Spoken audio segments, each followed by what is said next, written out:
launch into our agenda. Recording in progress. All right, welcome everyone. This is the March 3rd meeting of Scio Township's Environmental Task Force, and welcome everyone.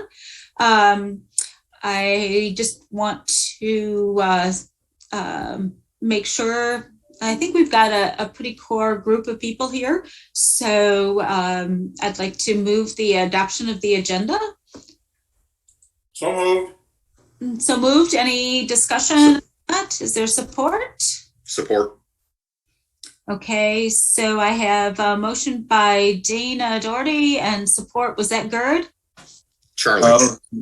Oh, it was Charlie. Okay, support by Charlie. Well, Gerd can do it too. I just look for whose mic's off, right? Right.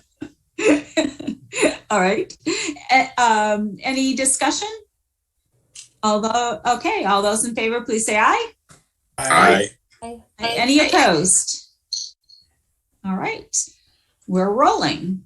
Then I just wanted to say that under communications, we do have our March 15th meeting with Resilient Washtenaw. I have sent out invitations to all of the commissions and committees in Scio Township, and I really hope that each person here will send it out to their networks of people within the township. Though they did a listening session for District 1, there were a few people here, I think, that were on that, and I think there were 20 some people, but I only counted maybe 10 that were actually from Scio. Most of them were, from Washtenaw County or EcoWorks. So this is a great opportunity to connect with Resilient Washtenaw. And then later in the meeting tonight, we'll talk about sort of the expectations from each of the working groups for reporting out and trying to get some feedback on the work that we're doing. This is the first opportunity. Oops, we have some people in the waiting room here. Sorry. This is the first opportunity we really have to say, hey, this is what the task force is doing, and getting some feedback. We will then have opportunities as we work with our Cs group now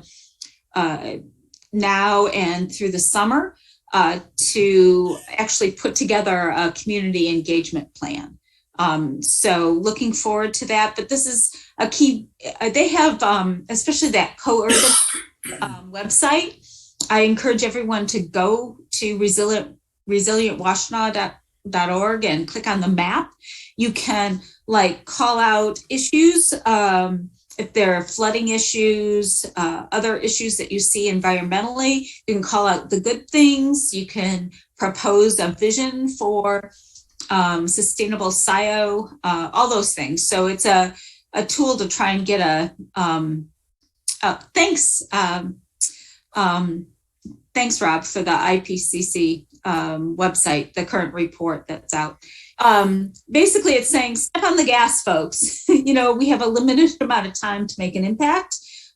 So hopefully we can do that, and we can help Washtenaw County do it as well. So enough of me talking. That's the only communications and correspondence that this committee has gotten. So with that, Kathy, will you introduce our speaker for this evening? Most certainly, yes. Thank you, Dr. Mills, for coming. We really appreciate your input here. Our speaker tonight is Dr. Sarah Mills, who will be telling us about the City of Ann Arbor's EV Readiness Ordinance. The Transportation and Mobility Working Group has been looking into what Scio might want to include in our own version of an EV Readiness Ordinance, and her expertise is exactly what we thought we needed to help us navigate the process and educate the entire task force about the need for such an ordinance. As chair of Ann Arbor's Planning Commission, Dr. Mills has been through its development and implementation process and can help us understand the key components of their ordinance, as well as possible pitfalls to avoid.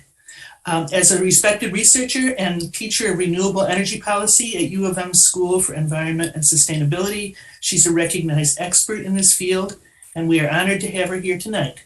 So Dr. Mills, you're on. Thank you very much. And I'll pull up some slides to keep me on track. You can see I only have 8, so I hopefully won't go over. And it is true in my day job. So I split my day job between C's and the Graham Sustainability Institute at the university, but my day job is to help communities across the state set policies related to clean energy. Most of that is really focused on renewables. So I'll admit that this is the first time I've ever given a presentation on EVs. But as I regularly do, I'm wearing the 2 hats, like both kind of what's known on EV policies. And we've collected every zoning ordinance in the state of Michigan, and there's not tons that include EV infrastructure within them. So that's one thing to know, but also the practical experience that I have on the Planning Commission. So because I always run out of time, like I wanted to make sure that I point you to some things to read along the way. And I passed these slides on to Jan so that you can get the hyperlinks. In terms of good tools or other things to read, my group put out like a 3-page how-to that was originally in Michigan Municipal League's magazine a couple of years ago. Effectively saying like communities who want to accelerate EVs, that you can see the snapshot from the front page on the right-hand side, can do so through facilitating and in zoning, doing public education just about EVs, and also installations on, municipal property, so at the township hall or something. Yesterday, the Department of Environment, Great Lakes and Energy, who funds my work to do a lot of this engagement with communities. They have a Catalyst Communities program, and there was a webinar specifically on EVs. So I don't know that it's up yet, but Jesse Crawford, whose email address is there, can point you to that recording. They featured in that webinar the SEMCOG toolkit, so I included that as well.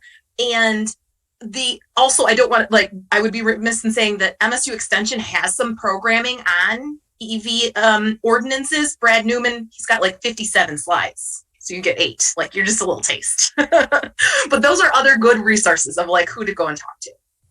What I wanted to do was first walk you through Ann Arbor's process. I have one slide about what is in our ordinance and then how we're changing it. So getting right into it. So it was led by the Energy Commission. And honestly, like I, as a nosy planning commissioner, all of the ordinance changes would come to us anyway. And I inserted myself early on when I heard that this was happening, for 2 reasons. One is that I wanted to understand what the costs were associated with it, because I was worried that if we increased the cost of parking too much and required it throughout the city, that it could stall development. So I just was curious about understanding the costs.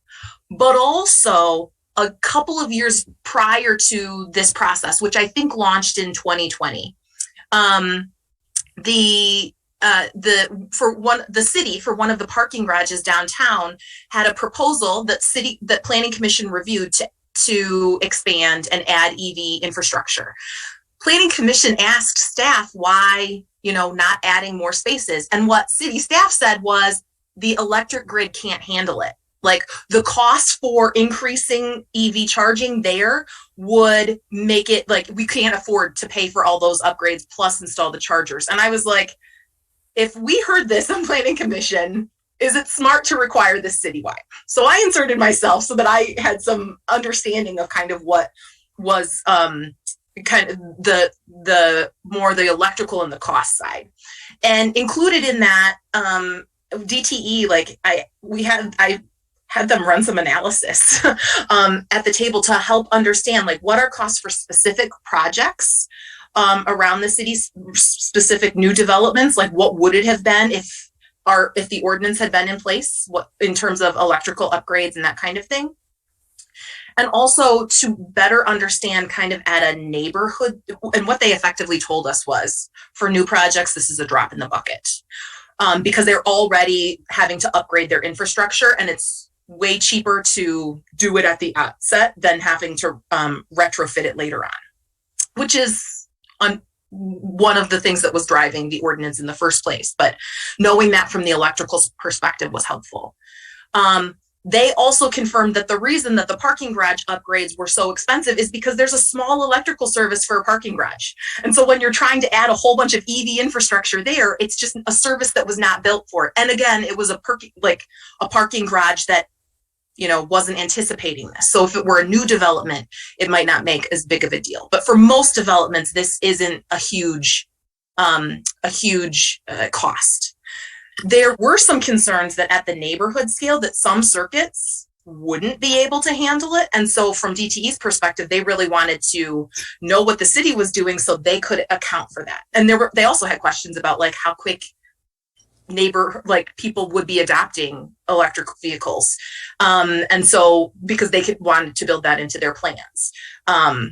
So I don't know that we have any good answers for that yet, but anyway, those were some takeaways from those meetings.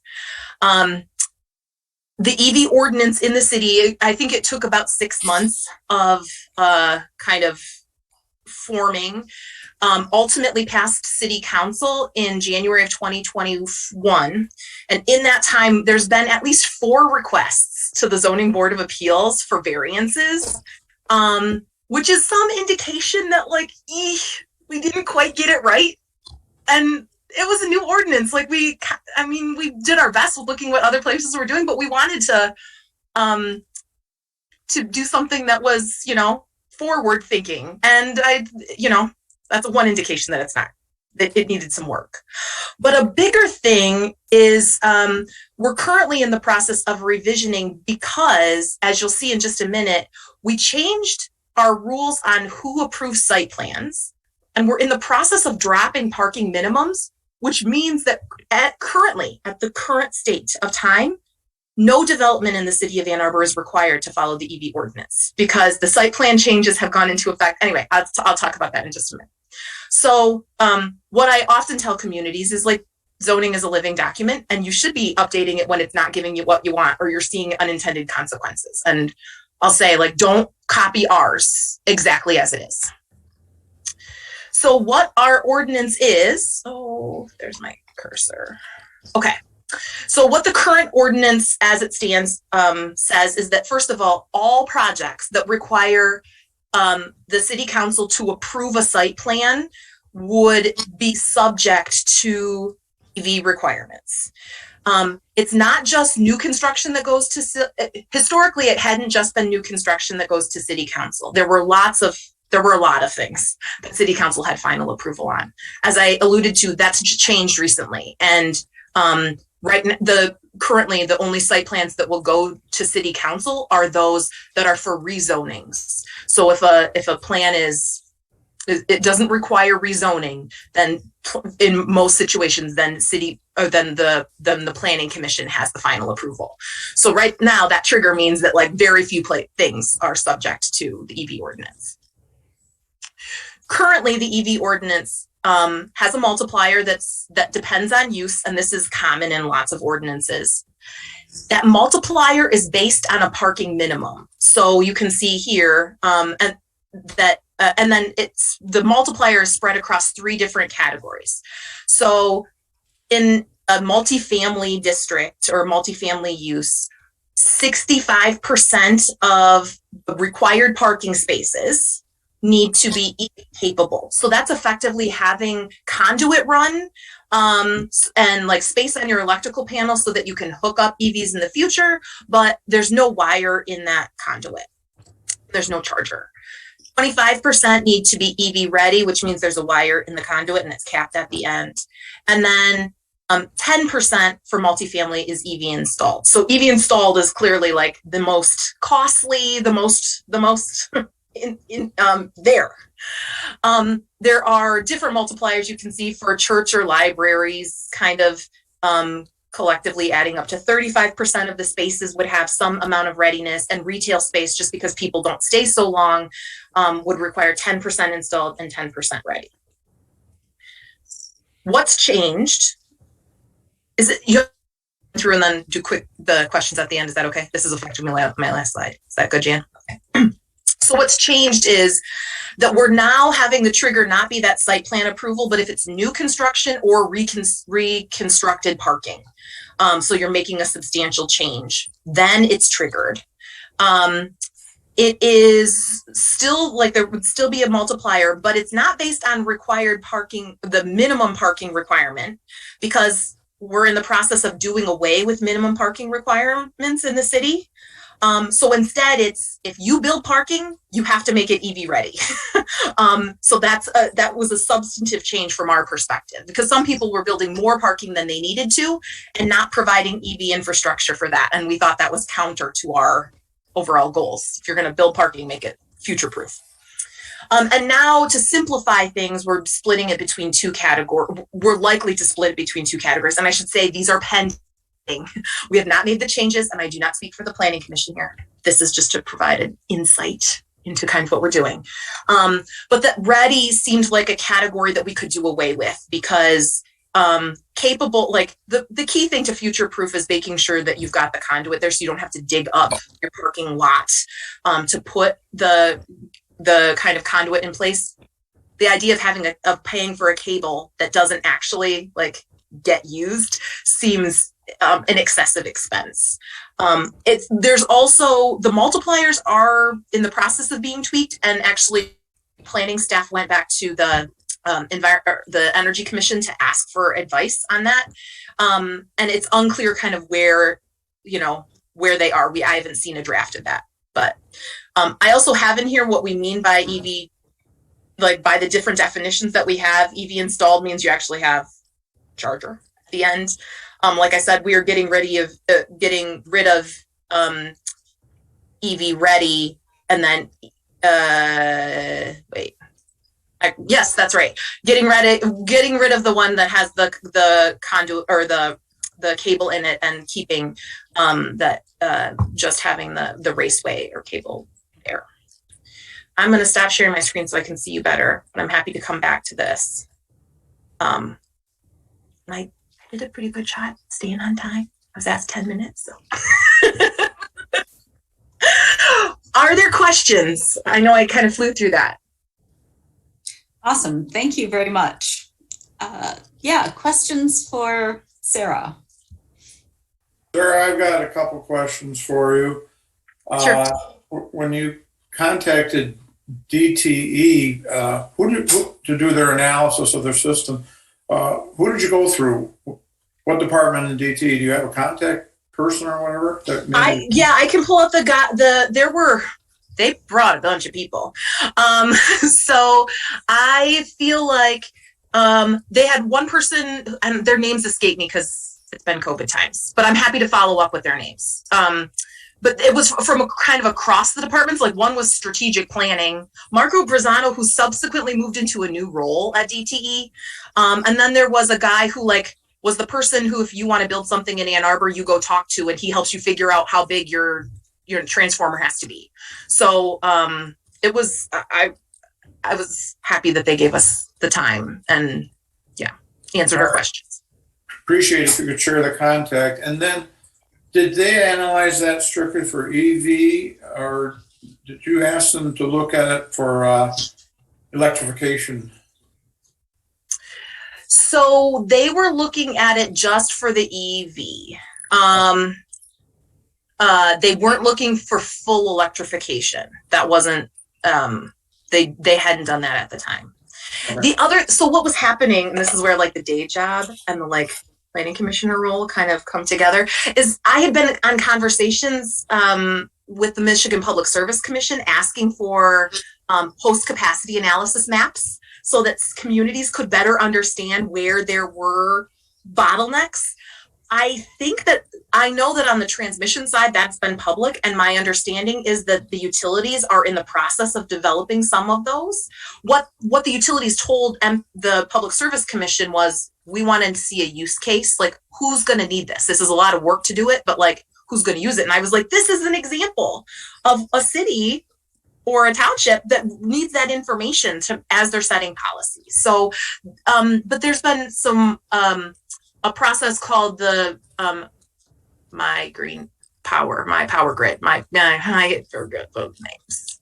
Which one, Jan? You don't know either. Anyway, there's a big I think process. it's my power grid. My green power is the renewable stuff. Right. It's my power grid is the MPSD process that, again, I think that there's at least some more mapping underway that would allow for some of that. I think includes both, like, where there's space for where there's capacity for an ability to add on additional, electric demand. Okay. My last question is parking requirements for business. Where does business lie in those categories that you had listed?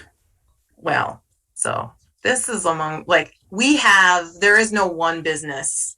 We have, I think it's about 10 pages of different kinds of business and different parking requirements for all of them. Which is among the reasons why it's complicated. And, like, if you change, this also means that if you change from being a retail to, I don't know, a restaurant, there's huge parking differences. And so there's different multipliers. So most of them, I would say most businesses that were kind of in the retail category, where it tended to be about 10% across the board, most of the time it's 10% installed. So 10% of the spaces would need to have chargers installed. And about another 15 to 25% that would need to be some amount of capable. The sense was that at residences and hotels, cars sleep overnight. That's when charging is cheap. So all of those spaces more or less should be ready. But for businesses where there's more turnover, that there should be EV spots for employees, but that maybe there's not as much of a need for, the person who's running in to grab a gallon of milk or something. Sarah, how do these formulas and the parking minimums, how do they interact with handicapped parking? And you need to require, what's the relationship? Yeah, so effectively, I'm 99. If you have more than 2 spaces, I think I should pull that out. This is embarrassing that I didn't pull that out. One of them is required to be handicap accessible, and then there's a multiplier beyond that. So, so that's specifically called out that, at least I think that the bar is 2. I think if you only have 1, it does not necessarily have to be handicap accessible, but I could be wrong. But it's very quickly making sure that they're accessible. And obviously, if it's a handicap accessible space, there's requirements for that being up near the entrance of the building. Are there any requirements for where the chargers should be in relation to the building? There are not, and honestly, like, on Planning Commission, this is one of my, this is the regular thing that I say, like, why are you putting that at the back of your parking lot? And what we've heard is that this came up recently for a bank. Like, we're expecting that this is going to be employees who are plugging in at the bank. And so it makes sense for those two, like, we don't want our employees to park at the front. So it makes sense for them to be at the back. I don't know. I go back and forth, right? Like, I get it, but, like, also, like, I'm also the one, I'm a cyclist. And so I'm regularly the one on Planning Commission that says, your bike hoops need to be by the front door. It is, like, make it convenient for me, right? Like, to do the right thing kind of thing. So that's one of the things that we were iffy on. And I saw some eyeballs when I talked about the ZBAs and the 4 variances. They were all interestingly, 3 of the 4 were for churches who were doing big construction, and some of them were adding new parking, some of them were not, but because they had to come for site plan approval, our triggers applied to the entire site. And so they, sometimes in the cases where they were not proposing any changes to the parking lot otherwise, ZBA granted those variances, that they didn't have to add the EV infrastructure. In the cases where they were adding new parking, ZBA decided that they needed to add it in the new parking section, at least. But this was one, like, there's been a healthy debate about, like, what should the multiplier be for a church, particularly if it's one that is not used, throughout the week, furthering our conversations about like, should parking be required? Like, what can we do to encourage shared parking in town? So this is, it's linked to a whole bunch of conversations that we're having on Planning Commission about just parking more generally.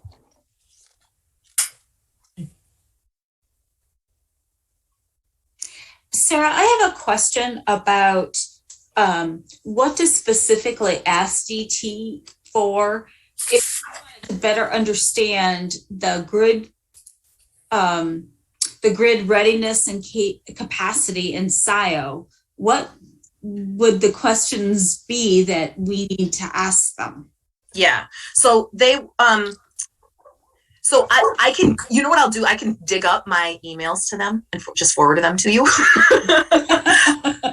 For us, so they told us that like downtown is the tricky place. And so for us, we have tons of development downtown. So we wanted to see where, like, it was easier for them to look at very recently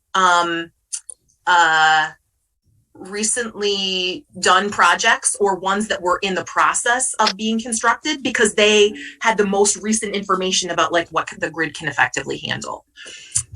They did not point out specific streets or circuits where there would be a problem, but they did tell us that there were circuits in town that like couldn't take more than 10% of people adding in a level 2 charger, which I don't know that people are adding a level 2 charger anyway, but anyway, it was, and then it led to a healthy discussion of like, well, what if it's paired with solar? And then, the conversation that they have about pairing things with solar. But a question about the levels, because I noticed, and I want to tell people, I think there were several folks on that Catalyst Communities, including our planner today, but it was interesting because I think it was Ferndale or whatever, they were requiring level 2 chargers as their basic minimum. And I thought that was rather interesting. I mean, even, within duplexes and so forth. Thoughts on that? no, I confess that I don't know enough to be able to like proffer a good. Yeah, because I mean, basically that's faster than overnight charging, you know? So anyway, level 2 is overnight charging. Yeah, level well, 2 it's is the at standard. 240. You're not thinking of level 3? No, DC no, faster? as opposed to level 1, which is Level 1 a is little bit. Go It's ahead. basically useless. It's a standard. It uses a standard outlet, 120 volt AC. Right. So unless you have a PHEV with a small battery, a plug-in hybrid vehicle with a small battery with a 25, 30 mile range, that's really the only use case for a level 1 charger. If you have a battery electric vehicle, you need a level 2 charger. Which is that the should be 240? sort of the minimum. Okay. I'll take exception to that. I've got a small battery in mine, but I've got 150 mile range in my EV, and the 110 does just fine. Charge it at night, go use it during the day. Charge it at night. So it does a full charge overnight on the. Not a full charge, no, but 40-50%, and that's all I need. And some days I only use up 10-20%. Mm-hmm. It's a charging rate of about it's charging rate of about 3 miles an hour. Yeah, I mean 3 miles per hour charge. Yeah. Well, no, I get better than that. That's for sure. Mm-hmm.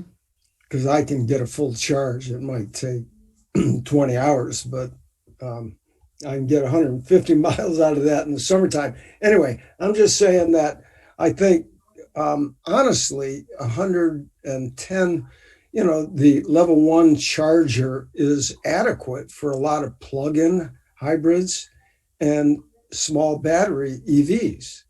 It's adequate. It's not as good as a level 2 charge, and takes a little more time, but it works. Mm-hmm. If Yeah, I recall, Another- and now I'm sad that I didn't pull out the thing, but our language, it does require this, and it will continue to require this. Our intention is for, there's a lot of things that single family and 2-family residences are exempt from, but this was one that we carried on. But it effectively in the garage, it requires a 220. It doesn't have, a kind of a 220 connection. yeah, so that would be a level 2. Yeah, but we'll again, yes, yeah. Mm-hmm.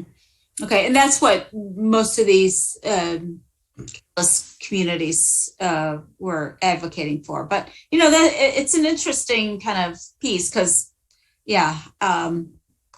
Chris, did you have some other questions? I did have another question, but just one final comment. Another consideration when you're looking at a level 1 versus level 2 charger is the efficiency of the charger. So level 1 charging with the level 1 charger operates at a lower efficiency. So you're ultimately using more energy to charge your car than if you were using a level 2 charger. Chris, do you have any So idea something how much more energy it takes for the same amount of charge? Is it like 20% more, 10%, or 50%? What? I couldn't tell you the number, but I will be certain to look that up. Yeah. Well, But last comment for me, I think requiring level 2 charges is overkill. And, I don't think it's needed in a lot of instances. That's all I got to say. Okay, thanks. I Okay, had other one questions? question, one last question, Dr. Mills. You talked about EV ready versus EV capable, and Ann Arbor potentially choosing to do away with EV ready in favor of EV capable because of the higher cost of EV ready. Do you have any experience or data that shows what the additional cost of EV ready is versus EV capable? I don't have it on the top of my head, but we saw this when Planning Commission, well, it's a subcommittee, the Ordinance Revisions Committee, like there was a number put on that, and it was so I think so. The other thing is just that this is in the context of, I mean, you guys know, like everything, like it's expensive to do things in the city. So we have been, even this, you may laugh at this, but we really have been trying to like cut back on some of our requirements to try to reduce some of those costs. And so this was one where, is it like, what's the hard part to do retroactively? And the hard part is really, we were told putting in that raceway, but, and that, if you have a cable that's not being used, is it worth requiring that investment then upfront? Yeah, but I'll see if I can dig out those numbers too. Gotcha. Thank you. Yep.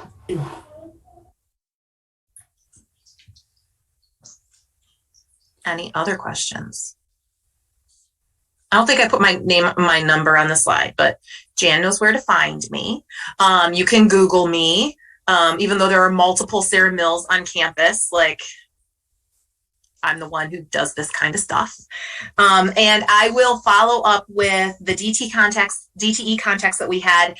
And I'll also forward you what we asked them for, just so you can kind of see what we were talking about. And I'll see too if I can dig up the numbers on the cost differential there. That'd be great. Sincerely appreciate that. Yeah. And if you just kind of hang on for just a second, we're going to open up public comment, and there may be some folks that aren't on the task force that might have some questions. So we'll just open up public comment.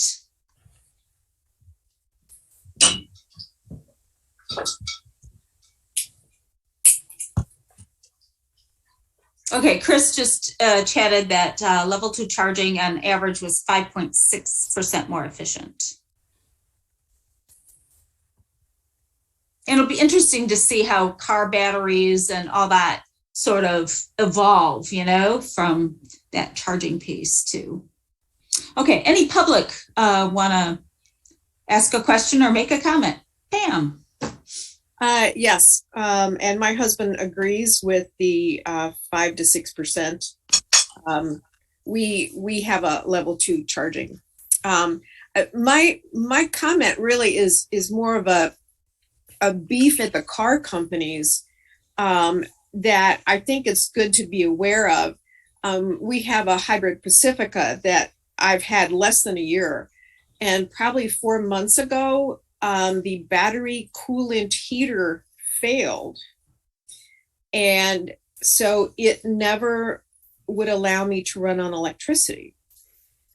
And we got it professionally diagnosed, but they said they don't have the part. And so a month later, I'm still waiting for the part.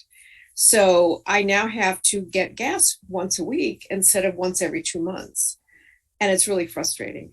And I would love to see the car companies do a better job with these vehicles, so we can use them more efficiently. That's my comment. Sorry for moaning there. Thank you. Yeah, but that's kind of important, as you're kind of choosing your car. Mm-hmm. Yes, it is. Interesting, Chris. You said the same thing happened. Ah. Same exact thing happened, but I was able to get mine fixed in a week. So sorry to hear it's taking you so long. Yeah, I think it's the chain supply chain issues, and we're hoping it'll be in next week. Fingers crossed. Indeed. Any other comments here? All right.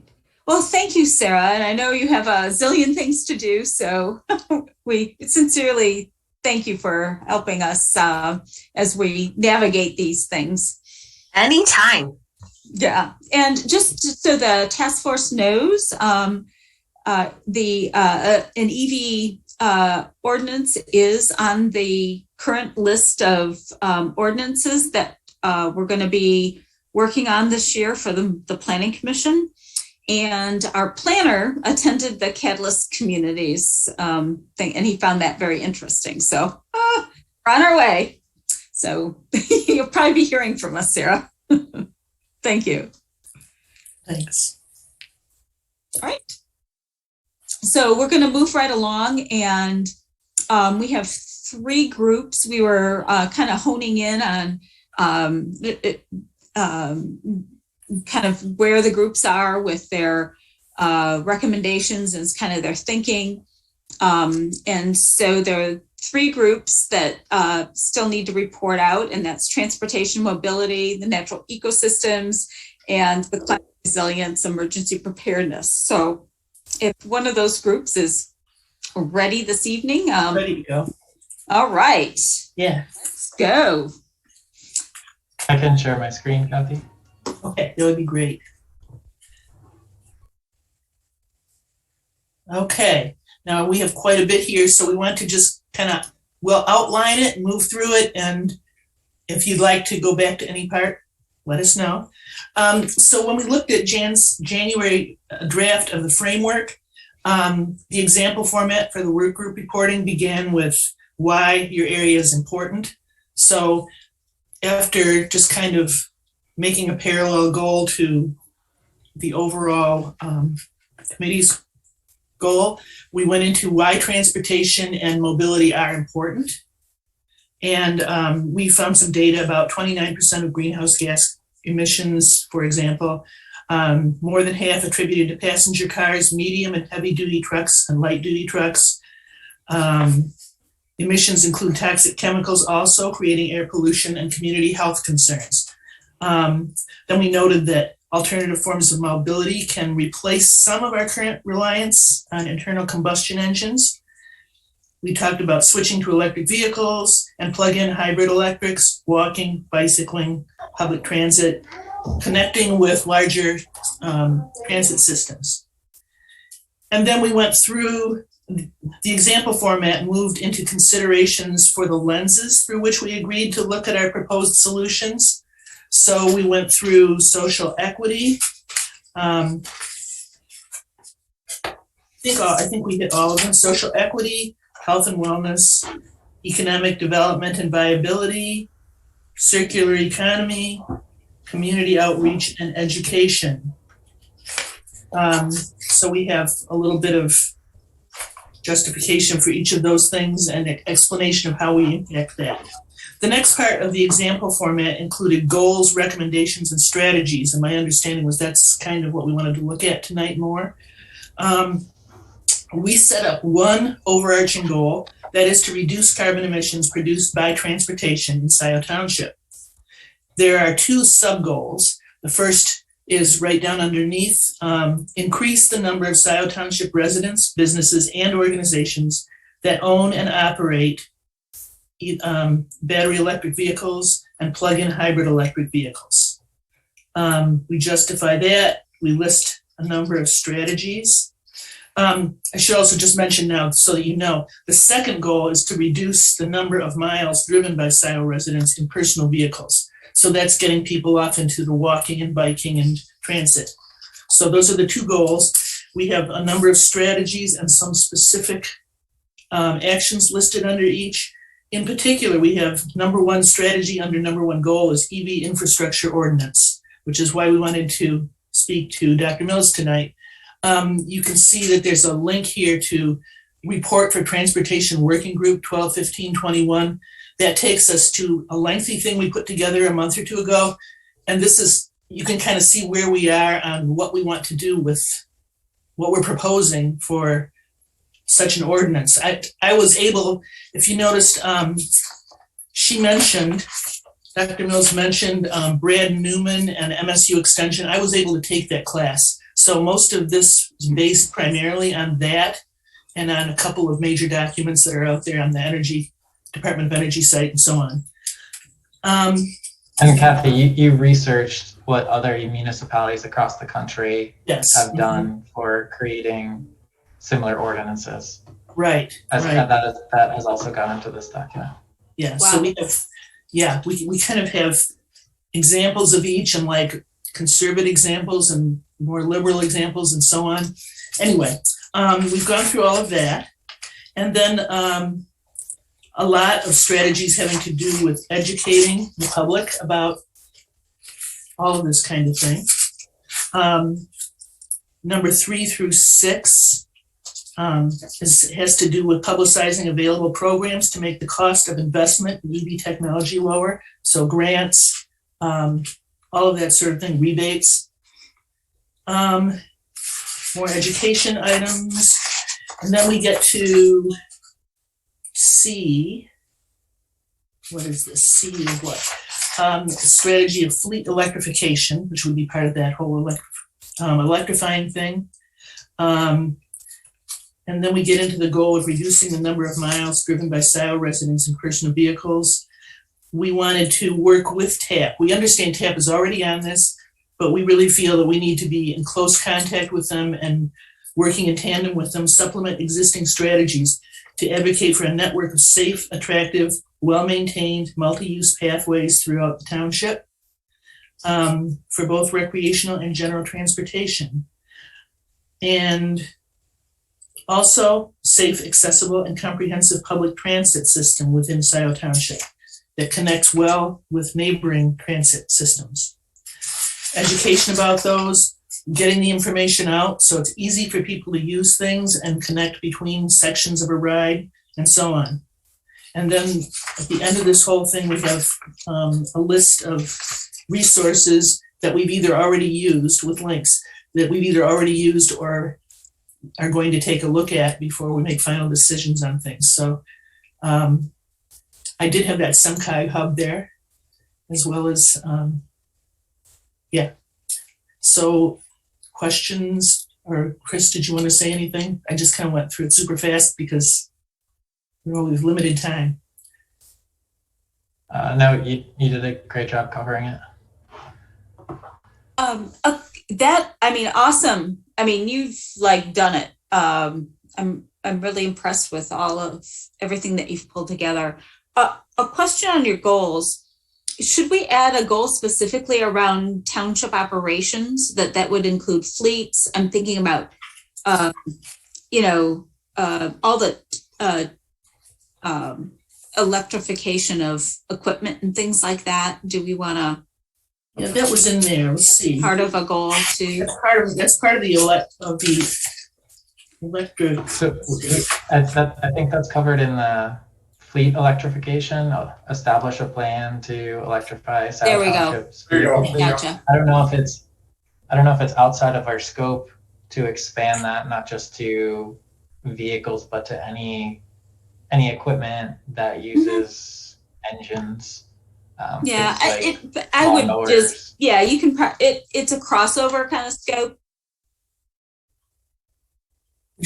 Sorry, it's a crossover scope. So I would, yeah, go ahead and include that. Yeah, great. Okay. Yeah. And I we can noticed- add that for sure.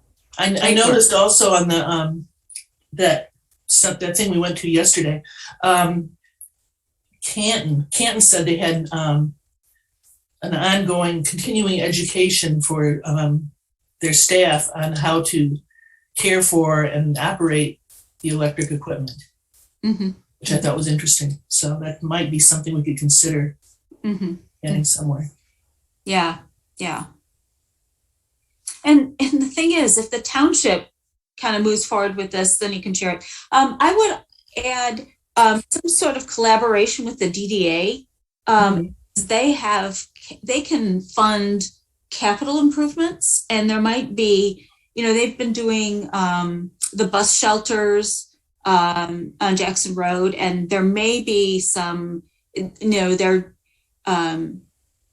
I think coming up in the next few years, we have to decide whether the DDA is going to continue to go on and be funded through a percentage of tax revenues of those businesses that are in the district.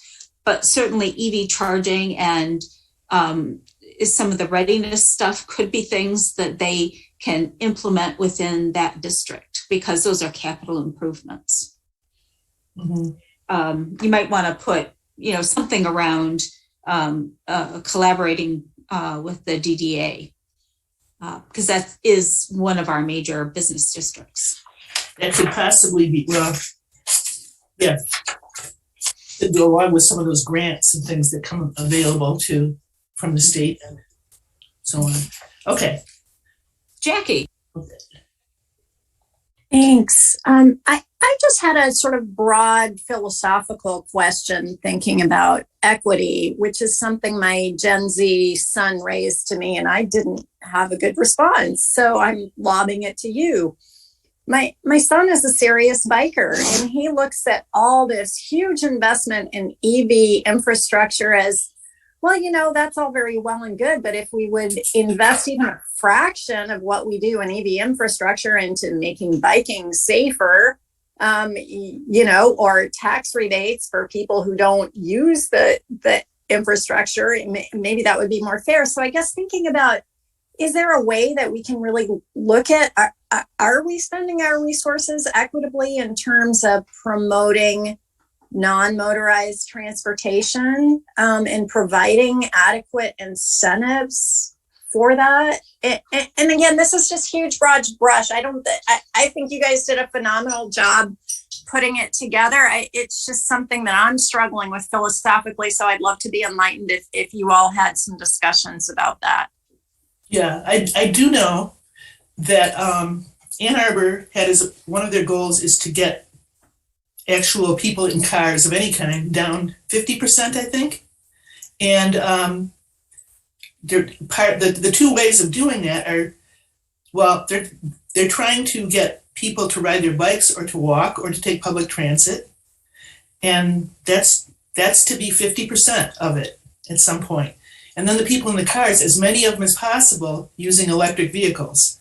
So I think that's kind of the direction to go. You want as many people who are driving as possible to be using electric vehicles or the hybrid electric.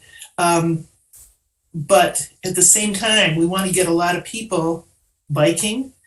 That's why there's a strong push to work with TAP and make sure that those trails are well maintained and that they at some point eventually become more comprehensive and throughout the whole township so that you can get from one place to another. Like, I spent some time with my son who lives in Ann Arbor this winter. I had to spend a week there for long reasons. But anyway, I was able to walk and do errands from his house because there's cleared sidewalks. There are crosswalks on Stadium to get across to where I was trying to go. My son regularly rides his bike with the little baskets on the back to get his groceries a couple of times a week. And he doesn't have to cross any really busy streets, but it's easy to do because of cleared trails. And we get out here, and I live over near Zeeb and Liberty, and if I were to walk to Meyer or ride, I've ridden my bike there, but if I were to walk there, I'd have to walk in Zeeb, So we need to step up, I think, and have more and better, safe, off the road, cleared year-round kinds of trails. And so that's something that I would push for, but I also realize that that's a whole lot more expensive than putting in an ordinance and saying a new development has to have, these conduits put in. So it seems like that has a lot to do with land planning too, because we have, we don't have the same density and mixed use that a city have. Right. But how can we, in the areas that we can do that in, like the Jackson Road corridor and maybe into Dexter, how do we really kind of reinforce that? Mm-hmm. Agreed. Mm-hmm. Yeah. Other thoughts from committee members? I think a challenge is just the cost of adding these paths that where they don't already exist. I mean, look at the TAP committee. How many years is it going to take to install the path from the township office along Zeeb Road up to the B2B?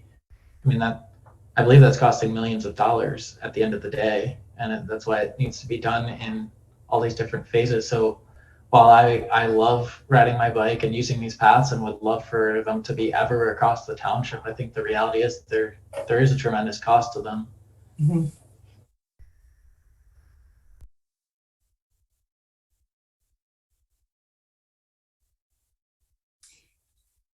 Okay, other folks?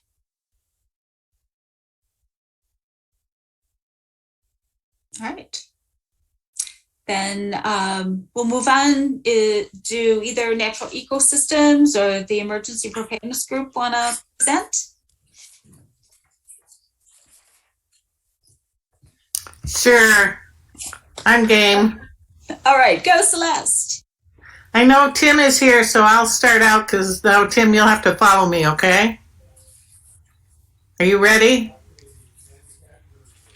I think that's a yes. So we have a very small group and a huge topic, and we have been throwing spaghetti against the wall. So we don't really, we've uploaded, and you all have a copy of our various drafts. We have 3 people and 3 areas that we're looking at. I've been involved in water infrastructure and freshwater flooding and water drainage systems. Let me share my screen. I just did a real quick, let's see if I get the right one up here. Yeah. Can you see that? You see, yeah. So, can you make it a little bigger? Sure. Thanks. Let's see. Are you looking at that? Yeah, maybe even I'm trying to. Okay.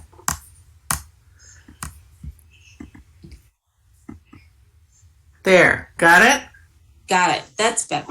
So pretty much freshwater flooding and water drainage systems. And there are many sectors in this township because we're, that green belt. We've got commercial, governmental, residential, and interestingly enough, recreational water use. And we really do want to maintain, preserve, protect, and really celebrate the use of water in our township. And our goals kind of broadly were about education and outreach, gathering and sharing metrics, and reviewing best practices. We really don't think without more input from the regulators, from the water users, from the agricultural community, don't think that we're really ready to narrow down some goals, but we've thrown a lot of things in that paper you'll see. I guess our next step is sort of to narrow it down. So basically, these are the topics: promote increased water conservation citywide, maintain and update plans and standards in support of water conservation goals, improve water quality protections and awareness, evaluate water use in all sectors and review those options for the reduction of potable water usage. Also review the drainage standards, because really when you talk about water, some of the real problems are drainage and the improper infiltration of waste into our freshwater system. We want to review the ordinances for buffer requirements and development strategies to reduce flooding, and we want to provide incentives for the use of low use water equipment. And that's across the board, from agriculture to commercial to residential uses. And we are very fortunate we have the Huron River Watershed Council as a great partner, and I've met with them once over Zoom, and I think there's a lot of resources that we can pull from them and support them in the things that they are doing. So that was water. And then Janine, who I don't think made it tonight, she has been looking at low impact development strategies. And basically that looks at things like rain gardens and infiltration systems and flood zones and things like, maybe we can get homeowner associations together to meet and talk about what are the flooding issues in their neighborhood and what are the low impact development strategies that we could support and use in order to change those kind of terrible impacts. And I did get up with quite a lot of statistics, and really the main impact on from climate change on this water issue is the change in the way that we will receive rain or not receive rain. So we have many more instances of flooding, many more instances of drought. When it rains, it comes at the wrong time and there's too much of it, or it doesn't come at all. So there is a challenge, I think, on the list of strategies.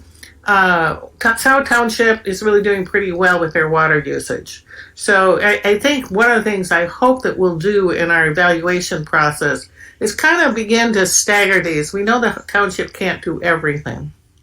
So how are we going to look at, what's the major impact, and then how do we target that issue? And I'm going to turn it over to Tim.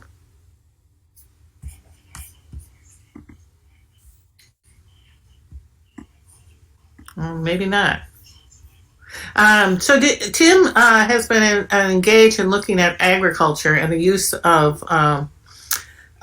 land preservation in agriculture and the use of the preservation programs that we have, and then looking at the there's a system where one of the goals of this group is to preserve land in order to be able to match vacant land with young farmers and new farmers to create more food systems, more affordable and ways for farmers to farm in the community.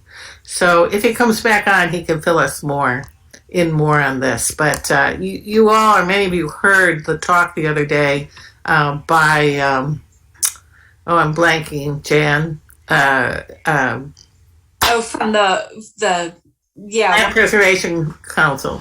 Mm-hmm. So, but I'd be willing to answer any questions. So that's where we're at. Yeah, Celeste, what? Here. Jen, we lost your voice. Sorry, I'm muted. I was thinking about this, and I was looking on the co-urbanized a mapping site that the county is using. And one issue that I saw that someone had brought up was it's a water runoff issue with runoffs and so forth. And I was thinking, if we could get enough people to pinpoint on that map where there are flooding issues in Scio, I think it would be really helpful, because most of the documentation that we get is pretty gross in its, but if you could, pinpoint, the areas that are having issues. We have a neighbor who put in an amazing rain garden because their adjacent neighbor was getting flooded all the time. And because they did that, that property never floods anymore. It's really amazing what you can, how you can really manage issues with these rain gardens. And I'm thinking that your idea to get the homeowners association, because most of this stuff is existing. Some of the newer developments and the newer road projects have the retention, the infiltration built in, but it's all the older projects and a lot of the existing homes that are not regulated. And where if we could. Oh, we lost you again, Jan. Yeah, that's because I put my notebook down. But if we could educate, homeowners associations and so forth about this, this isn't a responsibility that the quote township has to manage the stormwater, because it's never been regulated in individual residential kind of developments. But there are a lot of things that the homeowners associations could do to manage some of the flooding issues. Well, one of my hopes for this project that we've all engaged in is to create a series of mini gatherings between people like homeowners, or maybe people who sell food in the township, or people who are engaged in large amounts of water use, and get some feedback from them. Because in the beginning, if you remember, we said we'd be inclusive, and we said we'd be listening to people. And right now I feel like we're talking to people and not getting the feedback we need. And so I really hope at one point somebody's got to take charge and begin to draw up that list of who needs to be invited to the table. Because unless we personally invite them, they're not going to attend. They're not going to attend open meetings. They need to have some real reason to come to this issue. And flooding is a perfect one. There's so much development going on in those small areas, and it impacts very small clusters of people. And it would be nice if they'd go to that map and list them, but my guess is they won't. A better strategy would be to contact them, and then we post it on the map, and then you publicize that, and then people say, oh, other people are having this problem, and then they would come to a meeting. So yeah, yep. I think we have Alicia's here from Cs too, and I think as we they've been really good, the conversations that we've had with the Cs groups around trying to figure out how to engage people is really going out and finding what people are concerned about and what will engage folks, because people have different concerns, etc. Mm-hmm. I think that's a really good point, Celeste. Totally good point. All right. I have a hand raised. Yes, Jackie. Hey, thank you so much for the presentation, Celeste. One of the ideas that I've been wondering about related to rain gardens, and it really does fall within the purview of the township in cooperation with the DDA, is what about if we installed native plantings, appropriately sized for roadways, but along the Jackson Road Boulevard, we could cut down on the need for mowing. We could potentially be absorbing more water, and we could potentially be providing pollinator services as well as natural beauty. Obviously, there are challenges with native plants, which tend to be tall and unruly. And so your species selection would have to be very carefully targeted. It wouldn't be exactly a natural ecosystem, because you'd really have to select for the small things. But I wonder if your group has given some thought to things like that, like our landscaping in the public spaces that we do have in Scio. Jackie, that's a great comment. And I don't know how long you've been in the Scio area, but when that boulevard was put in, many of those islands had native plants in them. And sadly, they were removed. But what I would say is that's another opportunity. And one of the recommendations is to get a meeting with the road commission, who really have control of those kinds of issues, and bring all the governmental agents together with people with, to talk about what could an environmental lens be. At the talk we had the other time, they were talking about the soils around the boulevard are extremely good for infiltration. And so there might be ways that even the road commission would commit to doing that. There are many communities that break those curbs and create beautiful rain gardens. And maybe someday they'll bring those plants back to the boulevards. But it is a great comment. And I also think the idea that we could get neighborhoods to create rain gardens. I live off a dirt road, and we're at the bottom of the hill, and we have been trying to create a large rain garden in our front yard so we can take some of that water, because basically we're taking it anyway. It creates a great skating pond in the winter. But it would be great to have incentives for people, homeowners, to create those personal rain gardens off the roadways and to maintain them in some way. It's not something I think we can always count on government to maintain. We need the support to do what we can in order to be part of the community. So it's a great thing to think about. Thank you. Oh, and Rosa, or no, Chris. Yeah. You're probably already aware of this, but I believe Ann Arbor offers a free rain garden class, even to people in surrounding areas. So that may be something to consider as part of the outreach program, is just making Scio residents aware of these existing programs. Yes, I think that's very true. And the more we publicize it, the better. And they also have been having free walks through various rain gardens throughout the community. Sadly, I wasn't able to come to the most recent ones because we have a rain garden that needs help. And I'm dying to get that help from them. But I think that's, part of the website or the newsletter we get. We should have a part or a page in that with all these topics, and then, begins to filter out ideas that, we can generate among each other and begin to maybe highlight, and celebrate things that we succeeded on. The first 10 EV stations or 50 buildings that got, retrofitted for energy conservation. So I think there's a lot we can do with public outreach.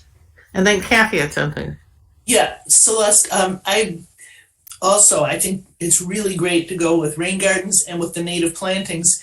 And another thing, you were talking earlier about meeting with homeowners associations. I don't know if this is a concern in Scio. I really don't know about around here, but I'm on some Facebook pages with people that are trying to promote such things. And it's often a problem that homeowners associations don't allow certain types of planting. They require a lot of lawn, for example, or whatever.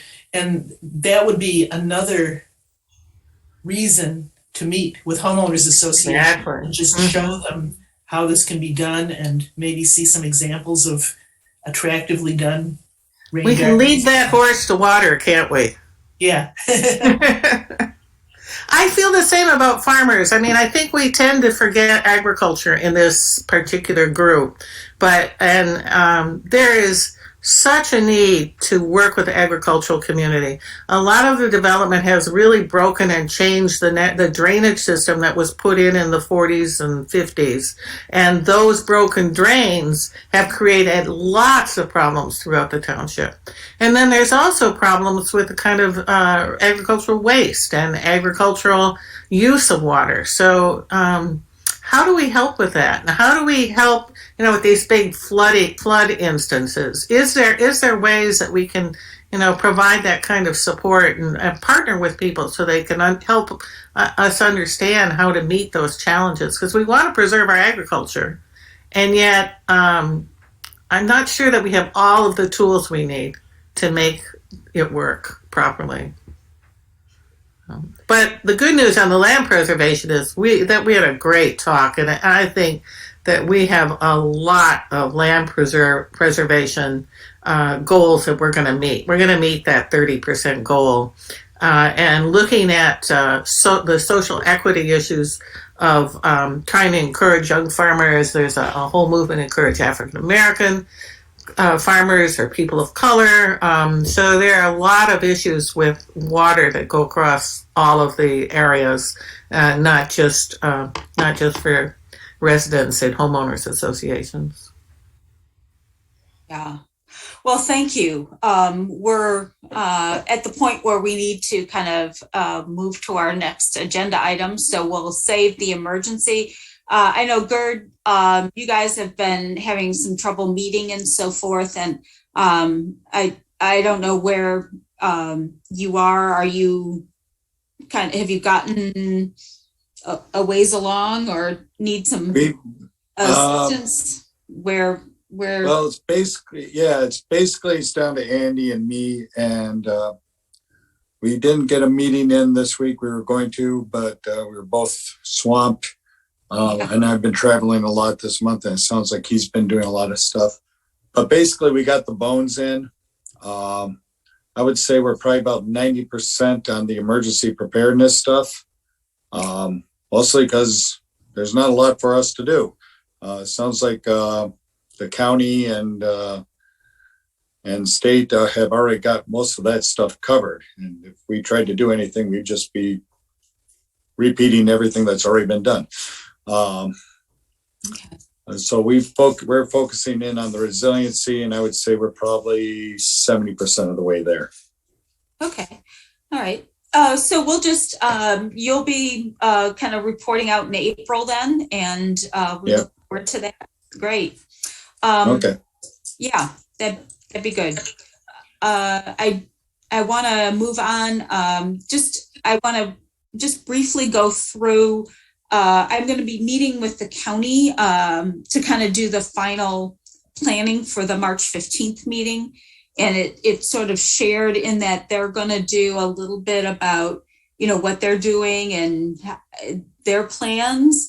And we wanted to take this opportunity and really keep it kind of condensed. I sent out the email for each group to prepare a presentation that would be like a 5-minute just sort of capture of the working group that you're in, why your area is important, what kind of assets and vulnerabilities you see, that you've observed or documented, some of the basic kind of talking points of recommendations that you've been discussing, and how your area could benefit from collaborating with the county, what kind of things that the county might do best versus the township, and then feedback that you'd like from the attendees. So it's going to be a combination of some presentations and then kind of a listening session. So that's kind of what we're planning. And hoping that each group would take, maybe 5 minutes, because that's going to be about almost a half an hour of presentation out of the hour and a half, and the county will take maybe 20 minutes or something like that. So we're trying to allow enough time for people to talk and learn how to use some of the tools, etc. And Celeste, I really appreciate your thinking that we're only going to capture a certain group of township residents with that effort. And it's going to really be up to us and our Cs team to go out and engage folks that, aren't going to come to meetings, may not have, when you say sustainability, an interest in that. But if you talk about, issues that they may be interested in, you can engage them that way. And I do think I'm so glad that we have the Cs team to be able to help us do that outreach, because the county is not. They're doing all virtual meetings. They're not They're not going out. They're just, creating a platform for people to come in and engage. So I'm really thankful that we got that team. Yay, team. So are there questions about, yeah, thank you.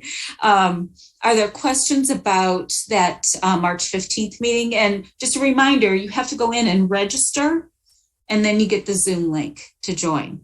And it is being hosted by the county.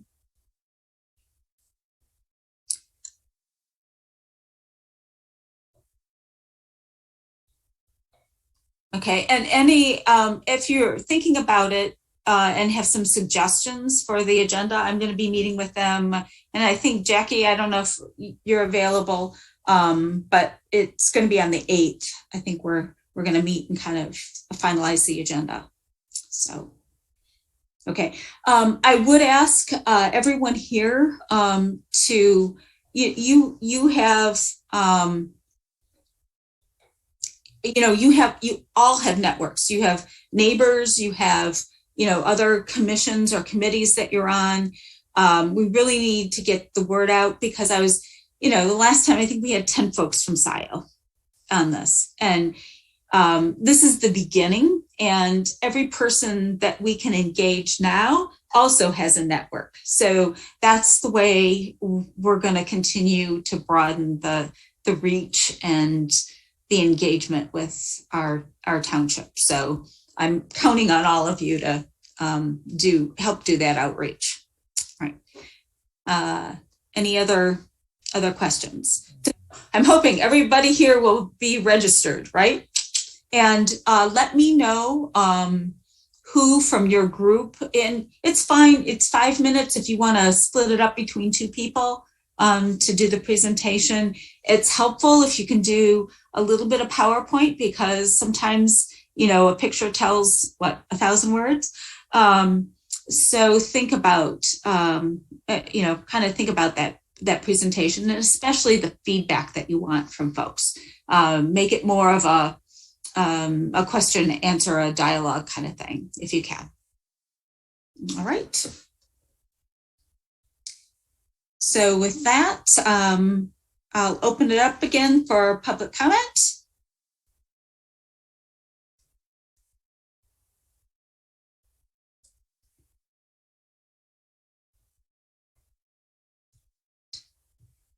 I do not see any. So our last order of business is to approve our minutes from our last meeting. And again, thank you, Kathy. I think you do a wonderful job with those minutes. And if the folks that reported tonight could, just forward, if you haven't already, your information to Kathy, that really helps us document our meetings. Speaking of which, somebody sent in an update. I think, I don't know who it was. Somebody sent in an update for one of these groups. I think it was someone on Celeste's team that wanted it included in the minutes, but it didn't come until 15 minutes before this started, and I didn't have time to do it. So can we just say it's an addendum? It's not part of the actual minutes. So that's not a problem. That's fine. Okay. Just so it's somewhere that people who want to check it out. Okay. I think we're far from having something publishable. Yeah. Okay. Yeah, it's nice to have work in progress, and I really appreciate being able to go back to the minutes and kind of going through and refreshing. Okay, so do I have a motion? So moved. Okay. Support. Moved by Celeste and supported by Charlie. All those in favor, please say aye. Aye. Aye. Any opposed? Aye. All right. Thank you again, Kathy. Thank you, Jan. Mm-hmm. And any other announcements from anyone? I do want to say the 820 week is going to be the first week in June, so they'll probably have some fun activities going on. The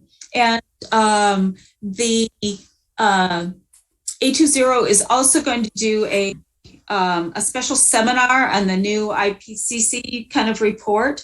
and I sort of volunteered the Sustainability Task Force to co-host it, which just means helping to network with people to get the word out so more people might participate in that webinar, kind of understanding what this means and the vulnerability that we have, that we might need to address as climate change is happening a little faster than we initially thought. Jackie and then Jeff. Just a super quick announcement, not directly related to our work, but for those of you who do enjoy exploring and seeing land preservation in the township, the next in the monthly series of Saturdays at Scio Preserves is this Saturday at 10 o'clock. We're actually exploring a preserve that's in Scio, but that was part of the county program rather than our own funding. But we'll be meeting at the Burns Stokes Preserve there on North Zeeb. It's right along the river, so a good chance to look at a river floodplain that might be flooding more than usual given the weather these days. But I hope everyone who is interested in a nice walk in one of Scio's preserves will join us. Thank you. Jeff.